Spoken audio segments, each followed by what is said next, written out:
अस्सलाम वालेकुम। Online classes में हमारा टॉपिक चल रहा है साइक्लिक ग्रुप का। आज का हमारा थ्योरम है every cyclic group is abelian.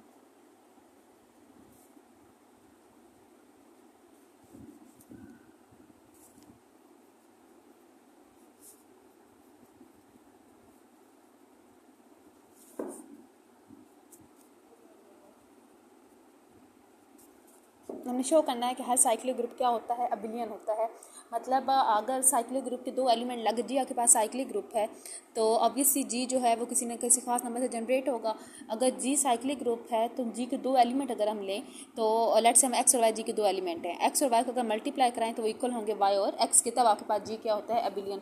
Abelian का मतलब कि उसके अंदर कम्यूटेटिव लॉ होल्ड करता है। तो हम इसका प्रूफ लिखते हैं, छोटा सा प्रूफ है, इंपॉर्टेंट है, कभी कभी शॉर्ट क्वेश्चन में आ जाता है। ठीक है, late G be a cyclic group generated by A। सारी बात है, अगर जी साइक्लिक ग्रुप है तो जी जो होगा उसका कोई ना कोई जनरेटर भी होगा। हम लेट कर लेते हैं कि जी साइक्लिक ग्रुप है, जिसका जनरेटर कौन है, आपके पास ए है। हमने we have to show that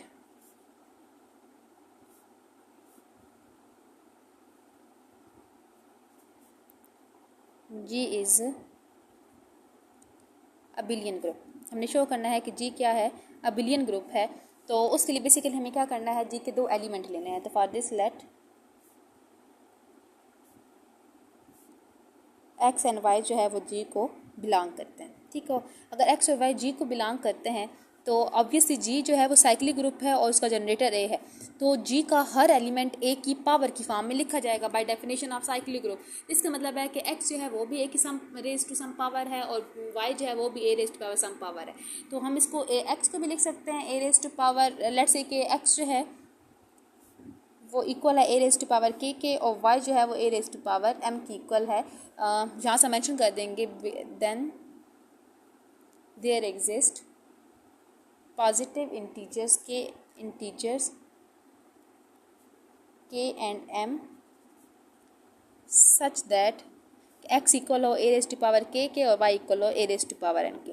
x Y find करते हैं, एक्स वाई क्या हो जाएगा, A raise to power K A raise to power M, basis same power equal power add sorry जाएगा A raise to power K plus M. इसको मैं लिख सकती हूँ एम प्लस के। अब जब अलग अलग था तो ऐड हो सकती थी, अब अगर ऐड है तो ये अलग अलग भी तो हो सकती हैं। हमने एक्स वाई लिया है, ठीक है, याद रखिएगा। एक्स वाई हमारे पास है a raise to power m y की इक्वल है और a raise to power k x की इक्वल है। एक्स वाई अगर एक्स वाई एक्स की इक्वल आ जाए तो आपके पास जो ग्रुप होता है वो क्या है, अबिलियन होता है, which implies that G is abelian group.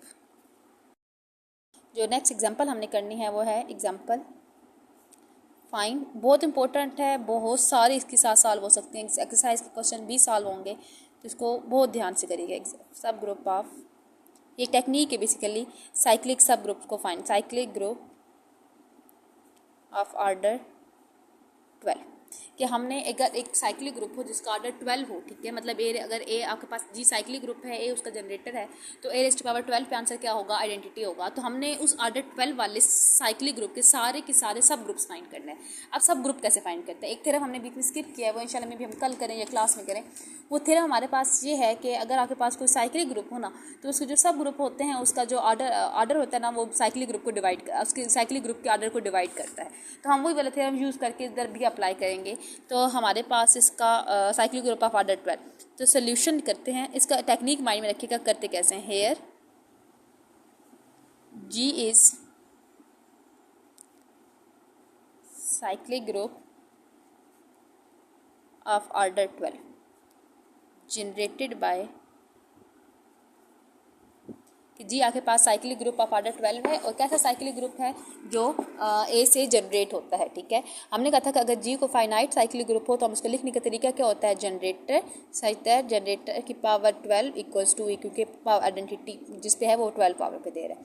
अब हमने इसके सब ग्रुप फाइंड करने हैं। सब ग्रुप का ऑर्डर क्या होगा, सब ग्रुप का ऑर्डर वो होगा कि जो 12 के डिवाइजर होंगे, जितने जो 12 के डिवाइजर हैं इस ऑर्डर के हमारे पास सब ग्रुप बनेंगे। नाउ ये हमारे पास थ्योरम है, हम प्रॉपर इसका प्रूफ भी करेंगे इंशाल्लाह। as divisors of 12 are, 12 के डिवाइजर्स क्या हैं, 12 का डिवाइजर है 1, 12 का डिवाइजर है 2, 12 का डिवाइजर 3, 4, 6 एंड 12। ये इसका मतलब है कि जी के कितने सब ग्रुप्स बनेंगे, 1 2 3 4 5 6, क्या जी के 6 सब ग्रुप बनेंगे और उनका ऑर्डर क्या होगा 1 2 3 4 एंड 6 4 6 एंड 12 रिस्पेक्टिवली। तो सबसे पहले सब ग्रुप ऑफ ऑर्डर 1, सब ग्रुप ऑफ ऑर्डर 1 में हमेशा सिर्फ आइडेंटिटी ही रहेगी। ये आपने माइंड में रखना है कि उसमें एक ही एलिमेंट होना चाहिए, एक ही एलिमेंट होना चाहिए और एक एलिमेंट जो है सब ग्रुप पर ज़्यादा ग्रुप होना चाहिए, तो आइडेंटिटी वाला ग्रुप होगा। सेकेंड होता है सब ग्रुप ऑफ ऑर्डर 2। अच्छा, 2 का टेबल कितनी दफ़ा पढ़ूँ तो 12 आता है, 2 का टेबल कितनी दफ़ा पढ़ूँ तो 12 आता है। 6 टाइम पढ़ूँ ना तो हम ए की पावर 6 से स्टार्ट करेंगे, ठीक है। ए की पावर 6, फिर ए की पावर 6 का स्क्वायर, इतनी पावर लेती जाऊँगी जब तक आइडेंटिटी नहीं आता। ए की पावर 6 का स्क्वायर किसकी इक्वल हो जाएगा, आइडेंटिटी के, क्योंकि 12 बन जाएगा और आइडेंटिटी। मतलब ऑर्डर 2 में कितने एलिमेंट्स आ जाएंगे, ए की पावर 6 और आइडेंटिटी। देखिए ऑर्डर 2 का मतलब 2 एलिमेंट होने चाहिए, 1 और 2। नेक्स्ट हमारे पास है सब ग्रुप ऑफ ऑर्डर 3। अब 3 का टेबल कितनी दफ़ा पढ़ूँ तो 12 आता है, 4 टाइम। तो मैं ए की पावर 4 से स्टार्ट करूँगी और इतनी पावर लेती जाऊँगी कि मेरे पास आइडेंटिटी आ जाए। ए की पावर 4 का स्क्वायर, ए की पावर 4 का क्यूब। अब देखिए ए की पावर 4 का क्यूब मतलब आइडेंटिटी, क्योंकि ए की पावर 12 बन जाएगी। तो ये हो जाएगा ए की पावर 4, ए की पावर 8 और आइडेंटिटी। तो 1 2 3 एलिमेंट। नेक्स्ट हमारे पास है सब ग्रुप ऑफ ऑर्डर 4। अब 4 का टेबल कितनी दफ़ा पढ़ूँ तो 12 आता है, 3 टाइम ना। तो ये मेरे पास बन जाएगा ए की पावर 3, ए की पावर 3 का स्क्वायर, ए की पावर 3 की पावर 3, ए 3 की पावर 4। देखिए 3 4 और 12 आइडेंटिटी आ जाएगा, रोक देंगे।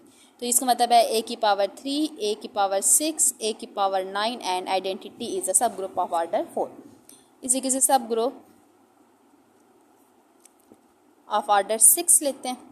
6 2 से 12 होता है, तो ए स्क्वायर से स्टार्ट होंगे, उसमें 6 एलिमेंट आने चाहिए। ए स्क्वायर, ए स्क्वायर का स्क्वायर, ए स्क्वायर का क्यूब, ए स्क्वायर की पावर 4, ए स्क्वायर की पावर 5, ए स्क्वायर की पावर 6, क्योंकि ये आइडेंटिटी दे देगा। तो ये हो जाएगा ए स्क्वायर, ए 4, ए 6, ए 8, ए 10 और आइडेंटिटी। इसी तरीके से सब ग्रुप ऑफ ऑर्डर 12, मतलब 12 का टेबल पढ़ूँगी 12 आ जाए 1 टाइम ना, तो मतलब मैं ए से स्टार्ट करूँगी, ए स्क्वायर लूँगी, ए क्यूब, ए 4, ए 5, ए 6, ए 7, ए 8, ए 9, ए 10, ए 11 और आइडेंटिटी। ये आपके पास क्या है, सारे के सारे सब ग्रुप फाइंड हो गए हैं, किसके, साइक्लिक ग्रुप के। क्योंकि हमारे पास जो थ्योरम है उसके अकॉर्डिंग साइक्लिक ग्रुप के सब ग्रुप्स जो होते हैं वो ऑर्डर ऑफ जो ग्रुप होता है ना उसके डिवाइजर्स होते हैं सारे, तब उसका ऑर्डर वही होता है जो ग्रुप को डिवाइड करने वाले एलिमेंट्स होते हैं। तो पहले हमने 12 का फाइंड करना था, 12 के डिवाइजर्स फाइंड किए, फिर उस एलिमेंट के सारे सब ग्रुप को फाइंड कर लिया। जहाँ तक कोई भी मसला तो डिस्कस करिएगा। इसके जो एक्सरसाइज के क्वेश्चन हैं, एक्सरसाइज 2.2 क्वेश्चन नंबर 7 और क्वेश्चन नंबर जो 8 है वो आप लोगों ने खुद करना है। ठीक हो गया सेट्स का, ठीक है। अब को सेट्स क्या होते हैं, को सेट आपके पास H b left coset को पढ़ते हैं let H be the subgroup of a group G, कि अगर एच किसी भी ग्रुप जी का सब ग्रुप हो तो ए एच मतलब ए जो है वो ग्रुप का एलिमेंट हो। अगर ग्रुप का हर एलिमेंट लेफ्ट साइड से एच को पूरे सब ग्रुप को मल्टीप्लाई कर रहा हो तो उसको बोलते हैं लेफ्ट को set of H in G. Similarly कि अगर सब ग्रुप का एलिमेंट जो ए है, ठीक है, वो सब ग्रुप को राइट साइड से मल्टीप्लाई कर रहा हो तो हम उसको कहते हैं कि वो राइट को set of H in G. For example कि आपके पास एक ग्रुप है जी जिसमें ई ए और बी एलिमेंट हैं और एच उसका सब ग्रुप है जिसमें ई और ए एलिमेंट है।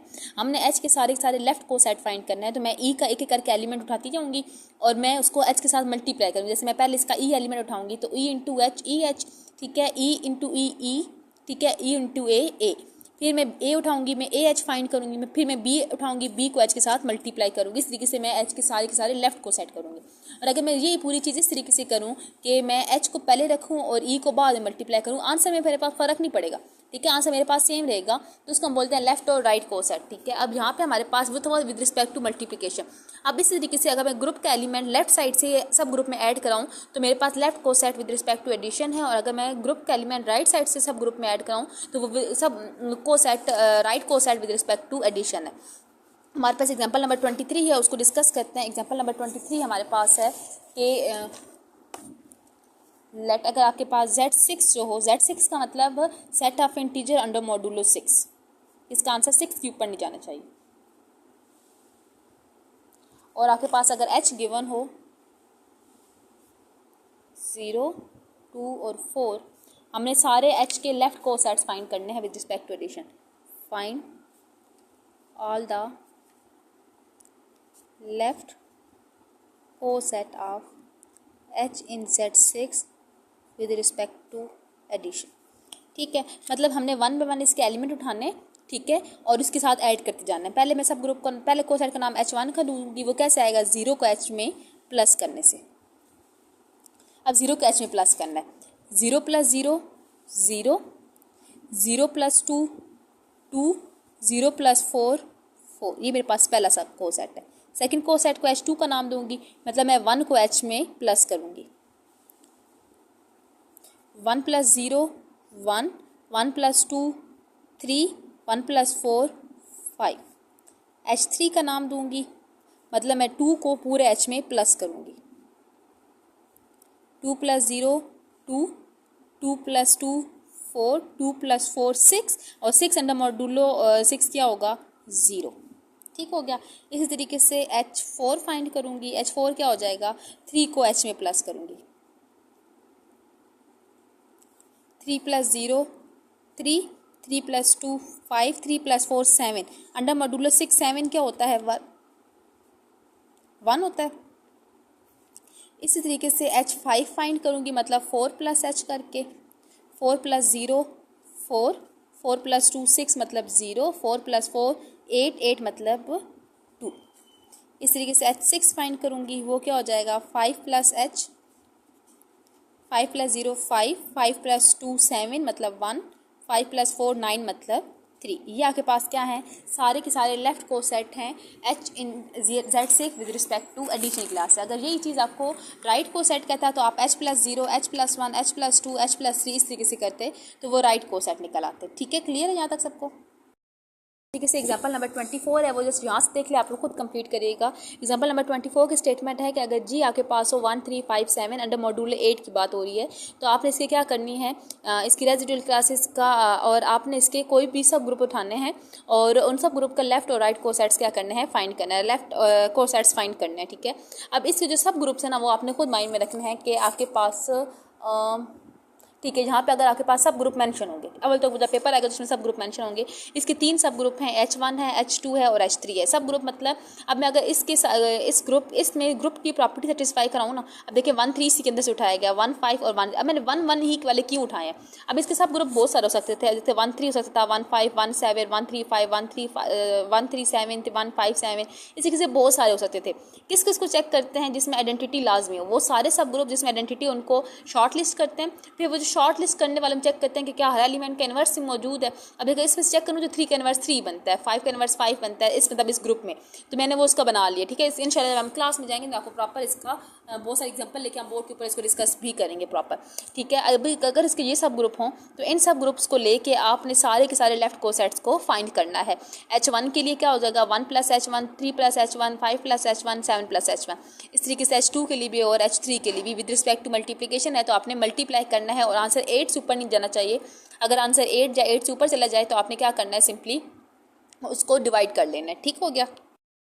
नेक्स्ट हमारे पास है, ठीक है, नेक्स्ट हमारे पास है पार्टीशन की डेफिनेशन. पार्टीशन क्या होती है कि अगर मैं लेफ़्ट या राइट साइड की कलेक्शन लूँ, ठीक है, यूनियन लूँ, ठीक है, मैं अगर आपके पास different left collection of left cosets लूँ या राइट कोसेट्स लूँ, उनका मैं अगर यूनियन लूँ और पूरा का पूरा ग्रुप वापस आ जाए. ठीक है, कि अगर मैं कहती हूँ कि मेरे पास जो ग्रुप सब ग्रुप जो कोसेट्स हैं वो पार्टीशन डिफाइन करते हैं या कोई भी सेट पार्टीशन डिफाइन करता है, तो उसके जितने सब सेट्स होंगे उन सब सेट्स का अगर मैं यूनियन लूँ तो पूरा सेट वापस आ जाए, और उस सेट्स के जो डिफरेंट एलिमेंट का इंटरसेक्शन लूँ तो ऑटोमेटिकली मेरे पास क्या है? वो इक्वल्स टू 5 हो, मतलब वो एलिमेंट क्या हो? डिस्टिंक्ट एलिमेंट का इंटरसेक्शन 5 हो और सारे एलिमेंट का जो यूनियन होना चाहिए वो आपके पास पूरे सेट की इक्वल आ जाए. तो हम कहते हैं कि जो सेट ए होता है वो पार्टीशन डिफाइन करता है. तो हम कहेंगे the partition of a set A V mean a collection of a सब सेट, कि हमने इस ए की सब सेट की कलेक्शन लेनी है, let's say A I, such that कि अगर मैं ए आई का यूनियन लूँ तो सेट ए वापस आ जाए, और अगर डिफरेंट ए आई का इंटरसेक्शन लूँ, मतलब ये कंडीशन है कि जो ए आई होने चाहिए वो डिस्टिंक्ट होने चाहिए, इंटरसेक्शन लूँ और इक्वल्स टू 5 आ जाए, तो हम कहते हैं कि जो ए है वो पार्टीशन, जो ए आईज हैं वो ए की पार्टीशन को डिफाइन करते हैं. ठीक हो गया. इसी तरीके से हमारे पास एक थ्योरम है, थ्योरम की स्टेटमेंट यहाँ से देखते हैं, फिर प्रूफ करते हैं proper. Let H be the subgroup of a group G. H अगर आपके पास सब ग्रुप हो ग्रुप जी का, then the set of all the left और राइट को set of H in G define a partition in G, कि अगर H आपके पास सब ग्रुप हो ग्रुप जी का, तो आपके पास जो एच जी की जितनी भी एच की जितनी भी लेफ्ट या राइट, मैं या लेफ्ट लूँगी या राइट लूँगी, पेपर में कुछ भी आ सकता है। अगर मैंने लेफ्ट के साथ आए तो आपने लेफ्ट के साथ लेना है, राइट के साथ आए तो राइट। सिर्फ फ़र्क कितना आएगा, अगर मैं लेफ्ट ले रही हूँ तो मैं एच यूज़ करूँगी और राइट लूँगी तो एच ए यूज़ करूँगी। तो मेरे पास क्या होना है कि मैंने लेफ्ट को सेट्स लेने हैं, उनकी कलेक्शन का अगर मैंने शो करना है कि उनकी जो कलेक्शन है वो जी के पार्टीशन डिफाइन करनी है। मतलब उस कलेक्शन का अगर मैं यूनियन लूँ तो मेरे पास जी आ जाता है, और उस कलेक्शन के डिफरेंट एलिमेंट का अगर इंटरसेक्शन लूँ तो मेरे पास आंसर में फाई आ जाता है। ठीक है, अब मैंने बस इस चीज़ को प्रूव करने के लिए क्या करना है, थ्योरम का प्रूफ है। लेट, पहले मैं लेफ्ट को साइड की कलेक्शन लेती हूँ। Let A H A belongs to G be the collection of left cosets of H in G for each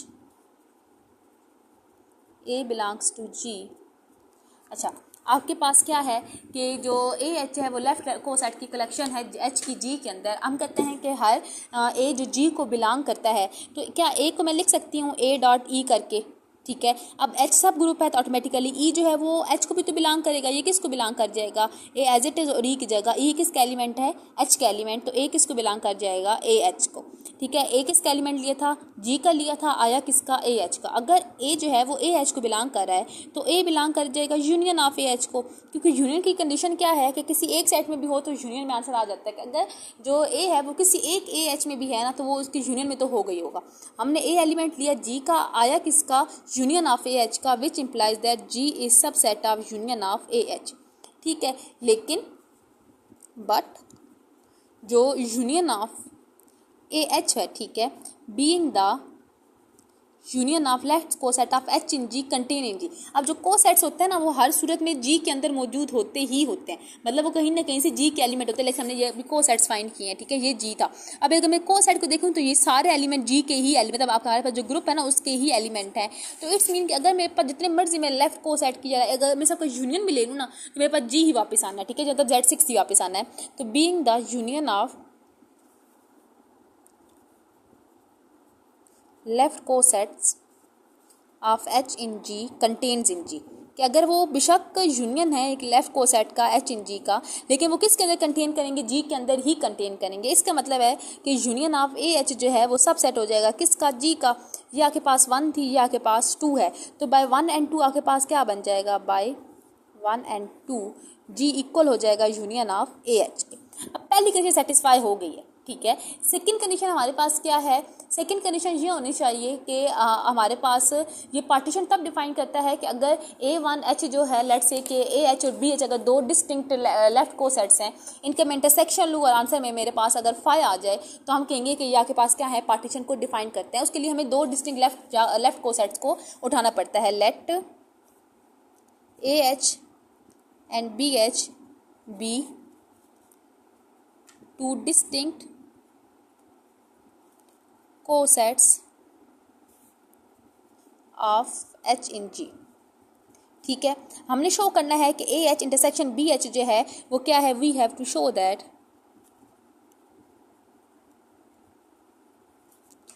A H intersection B H equals to 5। हम इसके लिए अगर 5 लाना है हम इसकी कंट्रेरी सपोज करते हैं। Let us suppose on contrary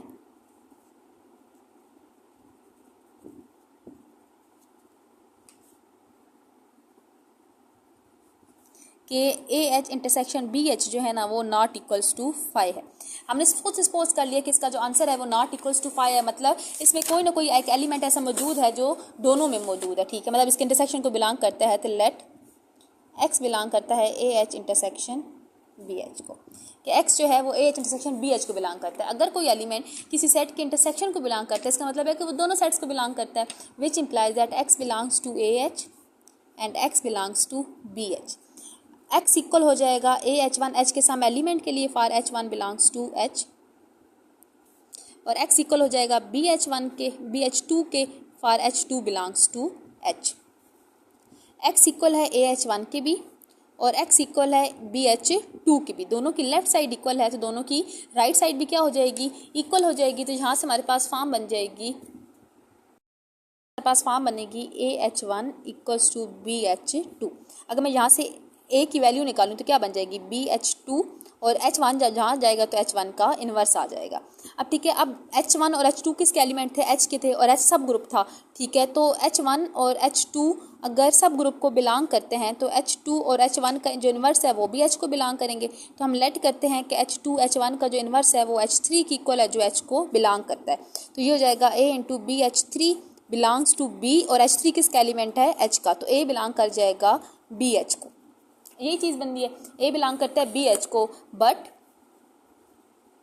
then for H belongs to capital H कि AH की वैल्यू हमारे पास किसकी इक्वल थी, AH था BH3H के। ठीक है, यही चीज़ बनती है ना आपके पास कि अगर आपके पास AH जो है A बिलोंग करता है ना BH को, अब A अगर BH को बिलोंग करता है तो A जो है वो BH3 के हमने इक्वल लिया हुआ है। तो अगर मैं AH लूँ तो AH क्या बन जाएगा BH3 इंटू H, यही चीज़ बनती है ना। अब is an element of BH, obviously BH, लेकिन B और ये H का एलिमेंट है तो BH को बिलोंग कर जाएगा। ठीक है, यहाँ से हमारे पास क्या आया और AH किसका एलिमेंट है, अगर मैं AH को देखूँ, ठीक है, AH किसका एलिमेंट था, A कैपिटल A, देखो ना ये बिलोंग करता है AH जो है वो बिलोंग करता है A कैपिटल H को, और यहाँ से AH जो है वो इक्वल है BH3H के, तो ये बिलोंग करता है BH को, मतलब A कैपिटल H बिलोंग सब सेट है BH का, क्योंकि AH बिलोंग करता था AH को और AH आया किसका BH का, तो AH सब सेट है BH का। ठीक है, सिमिलरली हम क्या कर सकते हैं, अब जैसे यहाँ पे मैंने A की वैल्यू निकाली थी, अब यहाँ से अगर B की वैल्यू निकालें तो B AH को बिलोंग कर जाएगा, फिर यहाँ से BH AH को बिलोंग कर जाएगा, तो सिमिलरली BH जो है वो सब सेट हो जाएगा AH का। ठीक है, अब अगर यहाँ से और यहाँ से देखें, ठीक है, इसको 3 और 4 का नाम दे बल्कि, तो AH BH इक्वल हो जाएगा AH के। हमने तो ऊपर कहा था कि ये दोनों क्या हैं, डिस्टिंक्ट कोसेट्स हैं, a contradiction, hence AH intersection BH जो है वो आपके पास इक्वल्स टू 5 है। इसके बाद आप पूरी थ्योरम की जो स्टेटमेंट है ना, hence the left coset of the collection of left coset of H in G define a partition in G as required.